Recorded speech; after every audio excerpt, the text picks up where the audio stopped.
বিসমিল্লাহির রহমানির রহিম। আসসালামু আলাইকুম। শুভ সকাল। কেমন আছেন আমার প্রিয় ভাই ও আপুরা? আশা করি আল্লাহর অশেষ রহমতে অনেক অনেক ভালো আছেন।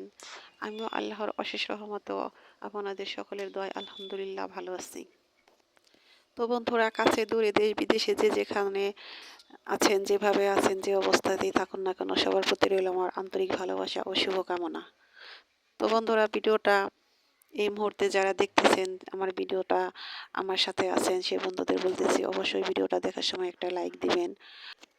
আর যে নতুন বন্ধুরা এই মুহূর্তে আমার ভিডিওটা দেখতেছেন, তো সে বন্ধুদের বলতেছি অবশ্যই আমার ভিডিওটা না টেনে সম্পূর্ণ ভিডিওটা দেখবেন। যদি কোথাও কোনো অংশে একটু ভালো লেগে থাকে তাহলে সাবস্ক্রাইব করে আমার বন্ধু হয়ে আমার পাশে থাকবেন। আর পরবর্তী ভিডিও দেখার সাথে সাথে পরে যে আবার ভিডিওগুলো ছাড়বো সেগুলো দেখার সময় অবশ্যই একটা লাইক দিয়ে আমার ভিডিওটা কন্টিনিউ করবেন। তো আমার নতুন পুরাতন সব বন্ধুদের উদ্দেশ্যে বলতেছি, আপনারা অবশ্যই আমাকে কমেন্ট করবেন। আপনাদের কমেন্ট পড়তে আমার ভালো লাগে। আপনাদের একটি কমেন্ট আমার নতুন একটা ভিডিও বানাতে সাহায্য করে। আমার মনের ভিতরে শান্তি লাগে আপনাদের কমেন্ট পড়লে, ভালো লাগে। তো বন্ধুরা, মন চায় আপনাদের সাথে আরও ভালো ভালো অনেক কিছু শেয়ার করি, কিন্তু আমি তো গ্রামের বাড়িতে থাকি, গ্রামীণ বউ আমি।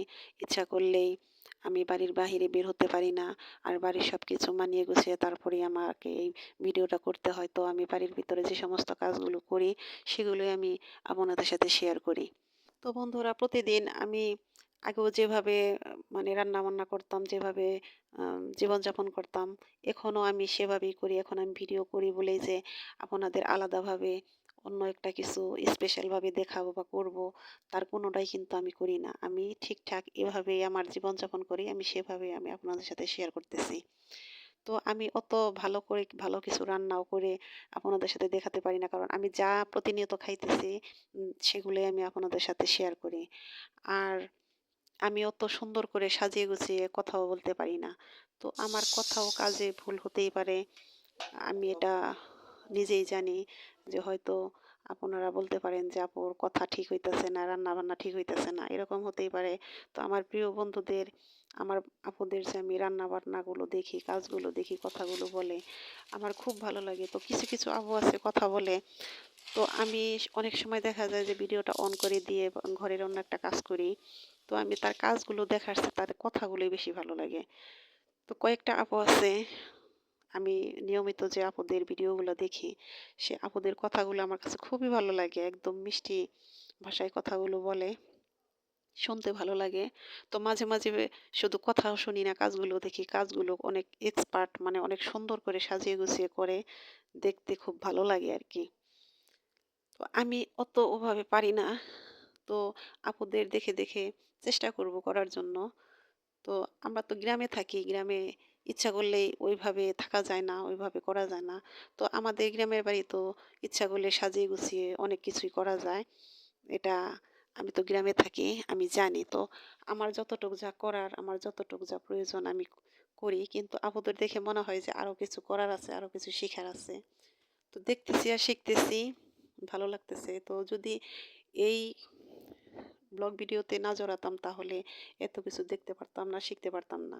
তো আগে ভাবতাম যে এগুলো ভালো না, এগুলা কিসের জন্য করব। তো এখন মনে হয় যে না, এটা তো আলাদা একটা জগৎ। আমার কাছে খুবই ভালো লাগে।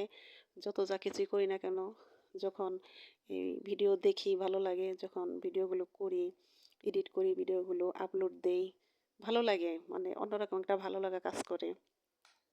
যদি সেটা না করতো তাহলে হয়তো করতে পারতাম না। তো মনটা যদি ভালো থাকে, চিন্তামুক্ত থাকে, ভালো থাকি, তাহলে হয়তো কাজগুলো, কথাগুলো আরও ভালো করে বলতে পারতাম। কিন্তু মাঝে মাঝে একটু মানসিক চাপ আসে, মানসিক টেনশনে থাকি, সে কারণে কথাগুলো বলতে গিয়েও কেমন যেন থেমে থেমে যাই। মানে যত যা কিছুই করি, কথা বলতে গেলে অন্যমনস্ক হয়ে গেলে আমি আর কথাটা ঠিকঠাক মতো বলতে পারি না। তো বন্ধুরা, অনেক কথাই বলতেছি। এখন আমি দুপুরে রান্না করব। সেটা হলো ওই যে আমার গাছের সিম, দেখতেছেন মাশাল্লাহ। গাছটা বেঁচে থাকার কথা ছিল না, তারপরেও বেঁচে আছে। যত্ন করার পর গাছে এখন সিম ধরতেছে। খাইতেছি, দেখে ভালো লাগে। তো আপনাদের ভাইয়া তো বলছিল যে গাছ আর হবে না, গাছের এত যত্ন করে কোনো লাভ নেই। তো আমি বলেছিলাম যে আমি তো অত সহজে হাল ছেড়ে দেওয়ার মানুষও না, আমি এটাকে যত্ন করব। যদি আল্লাহ পাক ভাগ্যে রাখে তাহলে এই গাছের সিমও আমি খাবো। তো ইনশাআল্লাহ দেখেন আমার গাছে অলরেডি সিম ধরতেছে, আমি খাইতেছি। তো এই সিমের ভর্তাটা আমার কাছে খুব ভালো লাগে। সিমের সব কিছুই ভালো লাগে, কিন্তু তারপরে এই ভর্তাটা খেতে আমার কাছে বেশি ভালো লাগে। এটা আমার বংশগত একটা পছন্দের খাবার।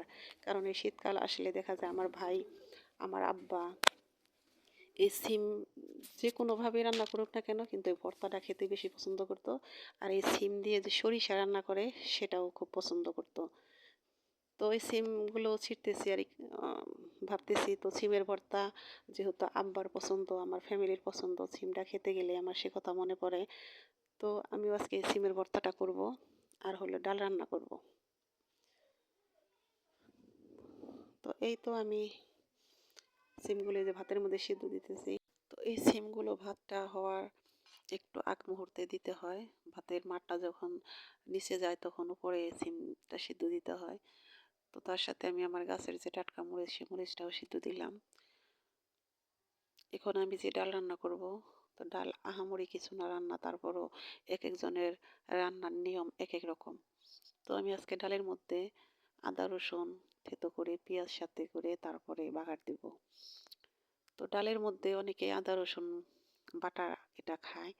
তো আমার বাবার বাড়িতে খাই, দেখেছি সেই ছোটবেলা থেকেই মুসুরির ডালের মধ্যে আদা রসুন বাটা দিবেই, এটা দিতেই হবে। আদা রসুন বাটা ছাড়া মুসুরির ডাল খায় না। তো আমি আদা রসুন বাটা ওইভাবে খাই না, যদি বাটা থাকে তাহলে দিই, তাহলে এক্সট্রাভাবে যে বেটে ডাল রান্না করা সেটা করি না। কারণ আমি পেঁয়াজ কাঁচামরিচ আর রসুনটা কুচি করে কেটে ডালে দিই, আর বাগারটা একটু ভালোভাবে দেওয়ার চেষ্টা করি, কারণ ডালের বাগারটাই হচ্ছে আসল। তো ডালের মধ্যে আমি আদা রসুন আদা ছেঁচাটা দিয়ে দিলাম, কারণ আদা ছেঁচা এটা দিলেও ডালে আলাদা একটা ফ্লেভার আসে। তো আপনারা যারা না খেয়েছেন খেয়ে দেখবেন। হালকা একটু আদা রসুন পেঁয়াজ এগুলো মিক্সড করে বাগার দিলে ভালো লাগে। আর পাঁচফোড়ন তো দিতেই হবে, পাঁচফোড়ন না দিলে ডালের মজা থাকে না, আমার কাছে ভালো লাগে না। আর এই তো আমার ভর্তাটাও রেডি। তো আমার দুপুরে রান্না শেষ, এখন গোসল করব, নামাজ পড়বো, দুপুরে খাওয়া দাওয়া করে তারপরে একটু বাড়ির বাহিরে বের হব। তো এই তো চলে এসেছি এক আন্টিদের বাড়িতে। তো এই আন্টিদের বাড়িতে মাঝে মাঝে আসি, তাদের বাড়ির সাইডটা একটু খোলা জায়গাটা দেখলে খুব ভালো লাগে আমার। তো এই তো দেখেন কিছুদিন আগে এসে দেখেছিলাম যে ধান সুন্দর পানি ছিল ধানের নিচে, ধান কাঁচা ছিল, তো এখন ধান পেকেছে, কৃষকের মুখে হাসি ফুটে উঠেছে। তো সবাই ধান কাটতেছে, কৃষক যেমন মনে আনন্দ নিয়ে ধানগুলো লাগায়, আর ধান কাটার সময় না জানি মনের ভিতর আরো কত খুশি, কত আনন্দ। তো এবার মাশাল্লাহ চোখে ধান ভালোই হয়েছে, আবাদ ভালো এবার সবারই। তো বন্ধুরা, এটা শুধু আপনাদের দেখানোর জন্য আমি এই ভিডিওটা করিনি, এটা আমারও একটা ভালো লাগা ভালোবাসার একটা জিনিস। আমি খুব পছন্দ করি, চক পছন্দ করি, চকের যে আবাদ ফসলগুলো হয় সেগুলো খুব পছন্দ করি, ভালোবাসি। তো এই তো আমি আন্টিদের বাড়িতে এসেছিলাম মরিচের চারাগুলো নিতে। এই বাড়িতে এক মরিচ গাছ দেখেছিলাম, সুন্দর মরিচ, সাদা সাদা মরিচ ধরে, নাম জানি না। তো বলেছিলাম যে মরিচের যদি কিনা চারা ফেলেন তাহলে আমার কয়েকটা চারা দিয়েন। তো আন্টি সকালে আমাদের বাড়িতে গিয়েছিল, বলছিল যে আন্টি আমাদের বাড়িতে গিয়ে চারাগুলো নিয়ে আসেন। তো আমি সেই চারাগুলো এনে তারপরে যে লাগাইতেছি,